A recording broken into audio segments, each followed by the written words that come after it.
খাজনা কিংবা হচ্ছে আমরা যেটাকে বলি রেন্টের প্রকল্পে টাইপস অফ রেন্ট, ঠিক আছে। তো খাজনাকে প্রধানত দুই ভাগে ভাগ করা হয়ে থাকে, যেমন মোট খাজনা এবং নিট খাজনা। কেমন? তো মোট খাজনা কি, যেটাকে আমরা গ্রোস রেন্ট বলে থাকি। ওকে, কোনো নির্দিষ্ট জমি বা বাড়ি ব্যবহারের জন্য ব্যবহারকারী তার মালিককে সর্বমোট যে পরিমাণ অর্থ প্রদান করে তাকে হচ্ছে মোট খাজনা বলে, ঠিক আছে। মোট খাজনা কাকে বলতেছি আমরা নোট ডাউন করব, যে কোনো নির্দিষ্ট হচ্ছে জমি বা হচ্ছে বাড়ি হচ্ছে ব্যবহারের জন্য হচ্ছে ব্যবহারকারী তার মালিককে সর্বমোট হচ্ছে যে পরিমাণ অর্থ প্রদান করে তাকে হচ্ছে আমরা মোট খাজনা বলতে পারি। তাহলে কি একটা চুক্তির ভিত্তিতে হচ্ছে এই অর্থটা প্রদান করা হয় বলে একে হচ্ছে কি চুক্তিবদ্ধ খাজনা বলবো আমরা। তাহলে চুক্তিবদ্ধ খাজনা হচ্ছে আমরা এটা বলতে পারি। তারপর দেখো যে আমাদের যে মোট খাজনা রয়েছে, ঠিক আছে, মোট খাজনার মধ্যে বিভিন্ন উপাদান হচ্ছে কি থাকে, সন্নিবেশিত থাকে। যেমন জমি ব্যবহারের জন্য দেয় অর্থ, জমিতে হচ্ছে মালিকের নিয়মিত মূলধনের সুদ, তারপরে হচ্ছে এখানে বলা হয়েছে যে সুদ, মালিক কর্তৃক জমি তত্ত্বাবধান করার জন্য মজুরি, ভূমি সংস্কার প্রভৃতি কাজে ঝুঁকি বহনের জন্য প্রাপ্ত মুনাফা প্রভৃতি হচ্ছে চুক্তিবদ্ধ খাজনার মধ্যে অন্তর্ভুক্ত থাকে। এসব আয়ের সমষ্টিকে মোট খাজনা বলে, ঠিক আছে। এটা ইতিহাস না, এটা ইকোনমিক্স। ওকে, হাই হ্যালো, যে কারা কারা নতুন আসছি সাবস্ক্রাইব করে ফেলবো লাইক দিয়ে। আচ্ছা, তো কি বুঝতেছি যে মোট খাজনার মধ্যে হচ্ছে বিভিন্ন উপাদান আমাদের সন্নিবেশিত থাকে। যেমন জমি ব্যবহারের জন্য দেয় হচ্ছে অর্থ, ঠিক আছে, অর্থ। তারপর হচ্ছে জমিতে মালিকের নিয়োজিত হচ্ছে মূলধনের জন্য সুদ, তারপরে হচ্ছে মালিক করতে হচ্ছে জমি তত্ত্বাবধান করার জন্য মজুরি, ভূমি সংস্কার প্রভৃতি কাজে ঝুঁকি বহনের জন্য যে প্রাপ্ত মুনাফাটা দেখতে পাইতেছি, ঠিক আছে, সেগুলো হচ্ছে চুক্তিবদ্ধ খাজনার মধ্যে অন্তর্ভুক্ত থাকে, ঠিক আছে। আজ এরা গল্প না করে আমরা একটু প্রশ্ন করি। 20 জন যারা নতুন আসছি সাবস্ক্রাইব করে প্রশ্ন করি লাইক দিয়ে। নিট রেন্ট, ঠিক আছে, অর্থনীতি হচ্ছে নিট খাজনা বলতে শুধুমাত্র জমি ব্যবহার করার জন্য এর মালিককে যে অর্থ দেওয়া হয় সেটাকে আমরা নিট খাজনা বলতে পারি। তাহলে নিট খাজনা আমরা কি বলতে পারতেছি, যে অর্থনীতি হচ্ছে নিট খাজনা হচ্ছে বলতে শুধুমাত্র জমি ব্যবহার করার জন্য হচ্ছে কি করা হয়, এর মালিককে হচ্ছে যে অর্থ দেওয়া হয়। কাল কতজন 1000 টাকা দিল, কেউ দেয়নি। আচ্ছা, অর্থনীতিতে নিট খাজনা বলতে হচ্ছে শুধুমাত্র জমি ব্যবহার করার জন্য এর মালিককে যে অর্থ দেওয়া হয় তাকে হচ্ছে আমরা নিট খাজনা বলতে পারি, ঠিক আছে। নিট খাজনাকে বিশুদ্ধ খাজনা বা অর্থনৈতিক খাজনা বলা হয়। যেমন ধরা যাক কোনো বাড়ির মালিককে হচ্ছে বাড়ি ভাড়া বাবদ যে হচ্ছে হ্যালো, যারা 11 জন আছি নতুন, যারা সাবস্ক্রাইব করে লাইক করে দিব, ঠিক আছে। নিট খাজনাকে আমরা বিশুদ্ধ খাজনা বা হচ্ছে অর্থনৈতিক হচ্ছে খাজনা বলতে পারি। তো ধরা যাক, ধরো কোনো বাড়ির মালিককে, আমরা একটু ম্যাথটা বোঝার চেষ্টা করি, যে তোমার বাড়ি ভাড়া হচ্ছে বাবদ মাসে 1000 টাকা দেওয়া হলো। একটু সবাই মনোযোগ দিয়ে শুনবো, কি বুঝলাম বলতে হবে। তো এই 1000 টাকার মধ্যে যে 200 টাকা দেওয়া হয়েছে সেটা হচ্ছে বাড়িটির তত্ত্বাবধান হচ্ছে খরচ হচ্ছে 300 টাকা দেওয়া হয়েছে। তো বাড়িটা নির্মাণ করতে যে খরচ হয়েছে, ঠিক আছে, তার সুদ বাবদ হচ্ছে 200 টাকা দেওয়া হয়। বাড়ির মালিক বাড়িটি ভাড়া দিয়ে যে ঝুঁকি গ্রহণ করেছে তার মুনাফা বাবদ, এবং বাকি যে আমাদের 300 টাকা আছে সেটার জন্য বাড়িটি নির্মাণের জন্য যে জমি ব্যবহৃত হয়েছে ঠিক আছে, যে জমি ব্যবহৃত হয়েছে সেটাকে হচ্ছে আমরা খাজনা বাবদ বলতে পারি। তো এই 300 টাকাই হচ্ছে কি হলো কি নিট খাজনা বা হচ্ছে অর্থনৈতিক খাজনা, ঠিক আছে। সুতরাং কেবলমাত্র ভূমি ব্যবহারের জন্য এর মালিককে যে অর্থ দেওয়া হয় তাকে আমরা নিট খাজনা বলি। আচ্ছা, আমরা কি ম্যাথটা বুঝছি নাকি আমি আরেকবার একটু রিপিট করব? জয়েন হয়েছি, খুব দ্রুত সাবস্ক্রাইব করব। এবার আমরা শিখব মোট খাজনা ও নিট খাজনার মধ্যে পার্থক্য, difference between gross rent and net rent, ঠিক আছে। মোট খাজনা ও নিট খাজনার মধ্যে হচ্ছে আমাদের যথেষ্ট পার্থক্য রয়েছে, ঠিক আছে। তো মোট খাজনা ও নিট খাজনা বা অর্থনৈতিক খাজনার মধ্যে প্রধান পার্থক্যগুলো নিচে হচ্ছে আমাদের আলোচনা করা হয়েছে। 17 জন নতুন যারা আসছি সাবস্ক্রাইব করে দেবো প্লিজ। আচ্ছা, এখানে প্রথমত আছে সংজ্ঞাগত পার্থক্য, ঠিক আছে। এখানে বলছে কোনো জমি বা বাড়ি একটা নির্দিষ্ট সময়ের জন্য ব্যবহারের বিনিময়ে ব্যবহারকারী তার মালিককে সর্বমোট যে পরিমাণ অর্থ প্রদান করে তাকে হচ্ছে আমরা মোট খাজনা বলতেছি, ঠিক আছে।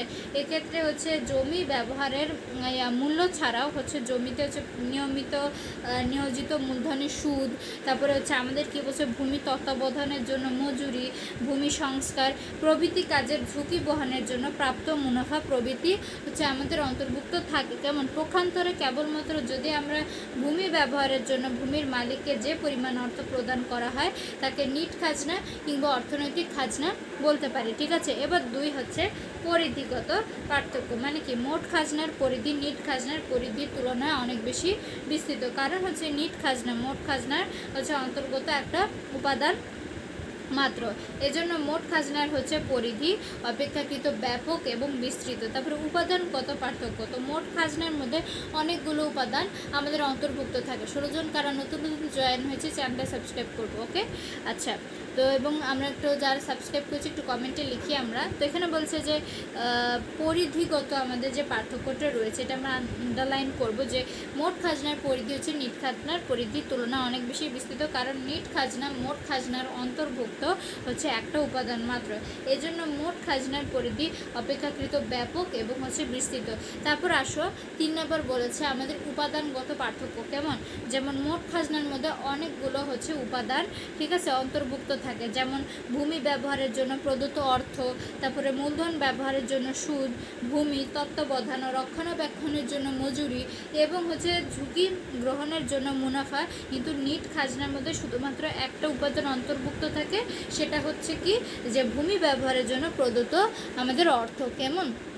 আচ্ছা, আমি 8টা পর্যন্ত থাকবো। এবার দেখো আমাদের বলছে যে 4 নম্বর 15 জন কারণ নতুন নতুন আসি চ্যানেলটা সাবস্ক্রাইব করবো, ঠিক আছে।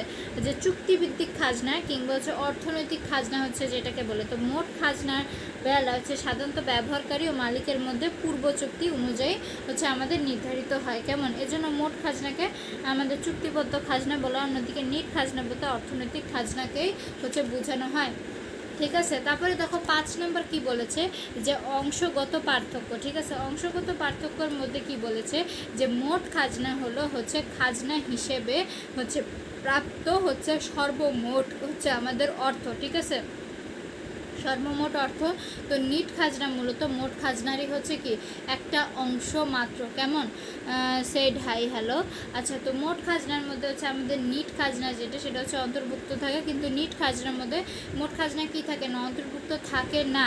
তো এবার হচ্ছে পরিমাপগত পার্থক্য। ঠিক আছে, তো মোট খাজনা পরিমাপ করা সহজ, কারণ মোট খাজনা হচ্ছে পরিমাপের সময় ভূমি সহ অন্যান্য উপাদানের জন্য প্রদত্ত অর্থ হচ্ছে কি করতে হয়, আমাদের যোগ করতে হয়। ঠিক আছে, অন্যদিকে নিট খাজনা হচ্ছে পরিমাপ করা হচ্ছে কি বেশ জটিল, কারণ নিট খাজনা পরিমাপের সময় মোট খাজনা হচ্ছে থেকে ভূমি ছাড়া অন্যান্য উপাদানের জন্য প্রদত্ত অর্থ যেটা সেটাকে বাদ দিতে হয়। ঠিক আছে, কি কথা বলেন? তারপর হচ্ছে সূত্রগত পার্থক্য আছে। ঠিক আছে, যেটা হচ্ছে আমাদের মোট খাজনা ইজিক্যাল টু নিট খাজনা আছে এবং প্লাস দিতে হয়, এবং মূলধনের সুদ প্লাস হচ্ছে তত্ত্বাবধান প্লাস রক্ষণাবেক্ষণের জন্য মজুরি প্লাস হচ্ছে ঝুঁকি গ্রহণের জন্য প্রদত্ত মুনাফা।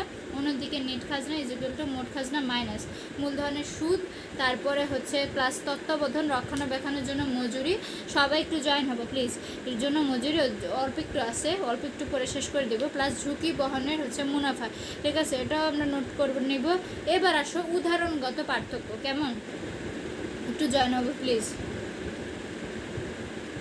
না, মাথা ব্যথা করবে না, যারা পড়াশোনা পছন্দ করে না তাদের মাথা ব্যথা করবে। ঠিক আছে, দেখো ধরা যাক একজন ভাড়াটিয়া কোনো বাড়ির মালিককে প্রতি মাসে হচ্ছে বাড়ি ভাড়া বাবদ 4000 টাকা হচ্ছে প্রদান করে। ঠিক আছে, মাথা ব্যথা নিয়ে ক্লাস করতে যেতে কিছু করার নেই।